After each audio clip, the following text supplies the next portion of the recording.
Hello, जय हिंद प्यारे साथियों। आज की इस क्लास में हम लोग देखने वाले हैं क्लास 8 का विज्ञान यानी कि अर्थात साइंस, जो कि बिहार बोर्ड का न्यू बुक है, देख सकते हैं। तो इसी का हम लोग चैप्टर नंबर 7वां पढ़ने वाले हैं, किशोरावस्था की ओर। ठीक है, किशोरावस्था की ओर जो है इसमें आपको इस चैप्टर में पढ़ना है कि आखिर किशोरावस्था क्या है, कितने साल से कितने साल तक किशोरावस्था होता है, इसमें सब कुछ आपको इस चैप्टर में पढ़ना है।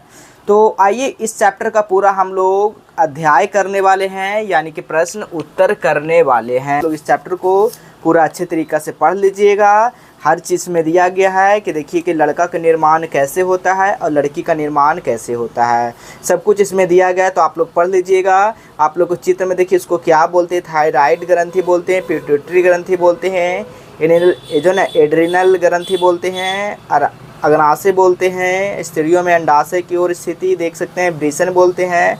तो सब कुछ आपको दिया गया।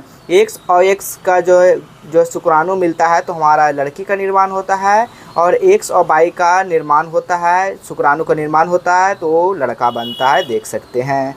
तो इस चैप्टर को आप लोग पूरा पढ़ लीजिएगा, देखिएगा।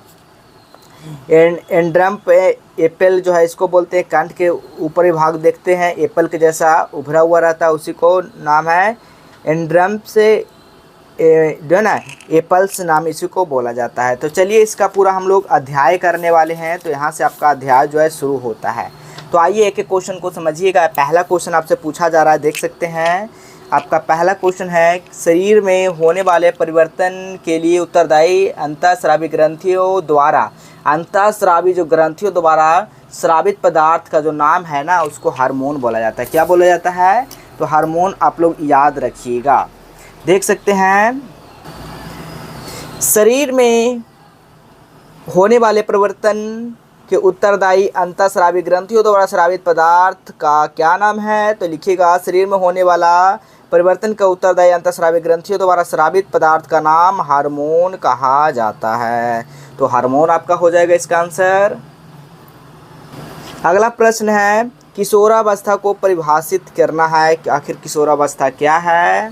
तो आप लोग आंसर लिखिएगा, जीवन काल की यह वह अवधि है जब शरीर में ऐसे परिवर्तन होते हैं जिसके परिणाम स्वरूप जनन परिपक्वता आती है, उसको किशोरावस्था कहते हैं। किशोरावस्था लगभग 11 वर्ष की आयु से आरंभ होकर 18 वर्ष अथवा 19 वर्ष की ओर तक रहती है। तो यहाँ तक आप लोग लिख सकते हैं।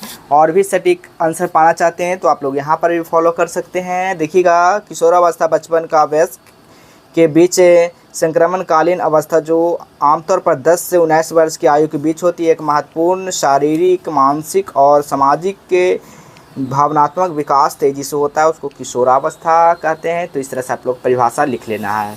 अगला क्वेश्चन है, ऋतुस्राव क्या है, वर्णन करना है। तो आइए हम लोग वर्णन करते हैं। तो आप लोग लिखिएगा, यदि अंडाणु का निषेचन नहीं हो पाता तब उस स्थिति में अंडाणु तथा गर्भाशय का मोटा स्तर उसकी रुधिर वाहिकाओं सहित निस्तरित हो जाता है। इससे स्त्रियों को रक्तस्राव होता है, जिससे ऋतुस्राव तथा रजोधर्म कहते हैं। तो इस तरह से लिखेंगे, ऋतुस्राव लगभग 28 से 30 दिनों में एक बार आता है। तो इस तरह से आप लोग यहाँ से लेकर यहाँ तक इसका आंसर लिख लीजिएगा। अगला क्वेश्चन कहा जा रहा है, यौवनारंभ के समय होने वाला शारीरिक परिवर्तन को सूची बनाएं। तो चलिए इसका सूची बनाते हैं।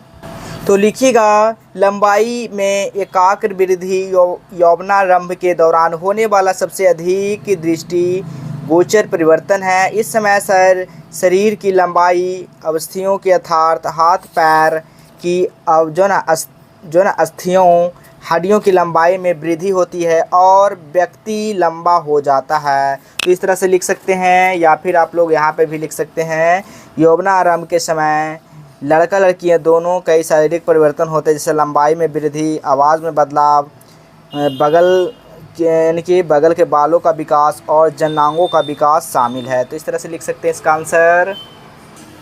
अगला प्रश्न देख सकते हैं, 5 नंबर क्वेश्चन है, 2 कॉलम वाली एक सारणी बनाएं जिसमें अंतःस्रावी ग्रंथि के नाम तथा उनके स्रावित हार्मोन के नाम को दर्शाना है। तो आइए लिखिएगा आप लोग यहाँ से, पिट्यूटरी ग्रंथि या अंतःस्रावी ग्रंथि यानी कि अंदर के हिस्सा में भाग में इस स्रावित हार्मोन है। तो पिट्यूटरी ग्रंथि वृद्धि हार्मोन है। थायराइड ग्रंथि क्या है? थायरोक्सिन है। एंड्रिनल ग्रंथि क्या है? एंड्रिनल है।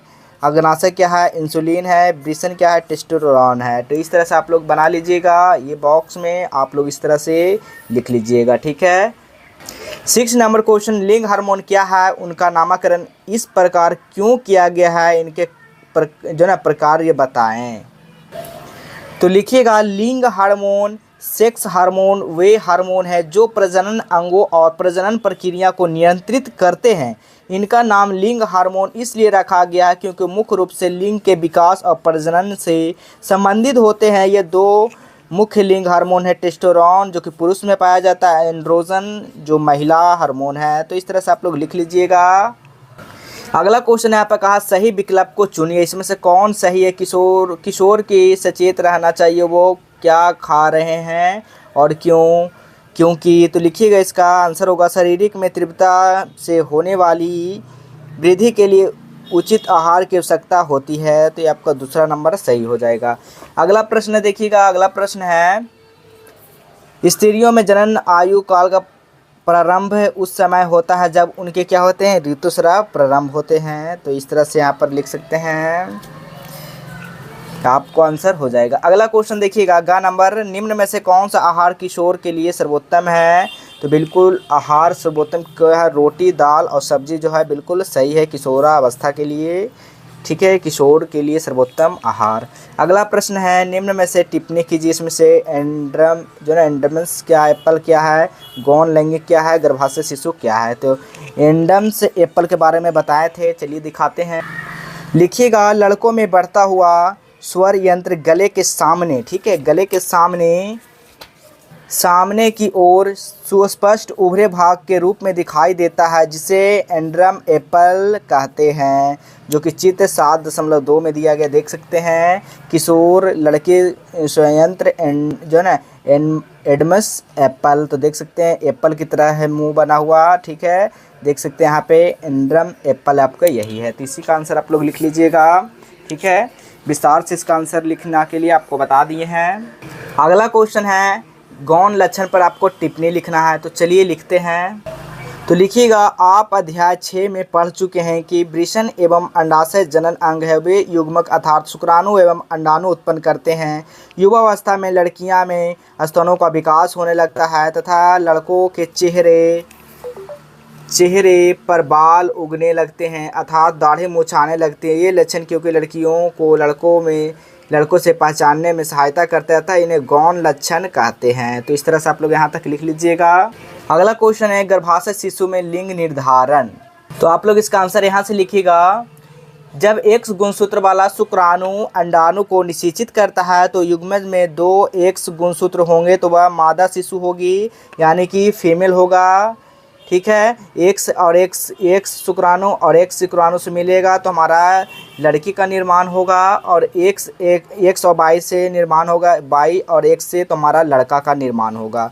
तो यहाँ पर वही लिखा गया, मादा शिशु का विकसित होगा। यदि अंडाणु निषेचित करने वाले 22 गुणसूत्र हो तो युग्मज नर शिशु विकसित होगा। यानी आप लोग यहाँ से पुरुष से 22 आता है और जो फीमेल है वहाँ से X आता है, तो क्या होगा, यहाँ पर लड़का का निर्माण होगा, यानी नर युग्म का, और X का निर्माण होता है तो हमारा क्या आएगा, मादा शिशु का निर्माण होता है। तो इसी को आप लोग लिख लीजिएगा, देख सकते हैं चित्र में भी दिया गया है, 122 का निर्माण, X लड़की, 122 लड़का। चलिए अब अगला क्वेश्चन हम लोग देखेंगे। अगला क्वेश्चन है 9 नंबर, शब्द पहेली शब्द बनाने के लिए संकेत का प्रयोग करें। तो देखिएगा, प्रयोग करना है क्या, पहले पूछा गया है बाईं से दाईं ओर, यानी कि बाईं से आपको दाईं ओर जाना है, ठीक है, इधर जाना है। तो एंड्रिनल ग्रंथि, स्रावित हार्मोन, एंड्रिनल, ठीक है, स्ट्रो भर लीजिएगा, देखिएगा एंड्रिनल, ठीक है, एंड्रिनल नलिका हो जाएगा, ठीक है, आप लोग को यहाँ पर स्वर यंत्र हो जाएगा, यांत्रण हो जाएगा, बिहीने हो जाएगा, टीनेजर्स हो जाएगा, हार्मोन हो जाएगा, एस्ट्रोजन हो जाएगा। इस तरह से आप लोग को भर लेना है। यहाँ पर देखिए भर दिए हैं, ऊपर की ओर नीचे की ओर सारा कुछ यहाँ पर दिया गया है। तो आप लोग इसको आप लोग पूरा कर लीजिएगा। तो आपका अध्याय यहीं तक रहा। तो आपका अध्याय जो है पूरा समाप्त हो चुका है। तो आप लोग जैसा बताया गया आप लोग इस चैप्टर को ज़रूर पढ़ लीजिएगा पूरा। तो चलिए इसका PDF डाउनलोड करना चाहते हैं कि कैसे इसका आंसर की हम पा सकते हैं, तो चलिए आपको बताते हैं। सबसे पहले अपने फ़ोन में गूगल ब्राउज़र को ओपन करना है और गूगल पे टाइप करना है जस्ट वेल हेल्प। जैसे ही जस्ट वेल हेल्प लिखेंगे तो इस तरह का वेबसाइट आएगा। इस वेबसाइट पे आपको आ जाना है।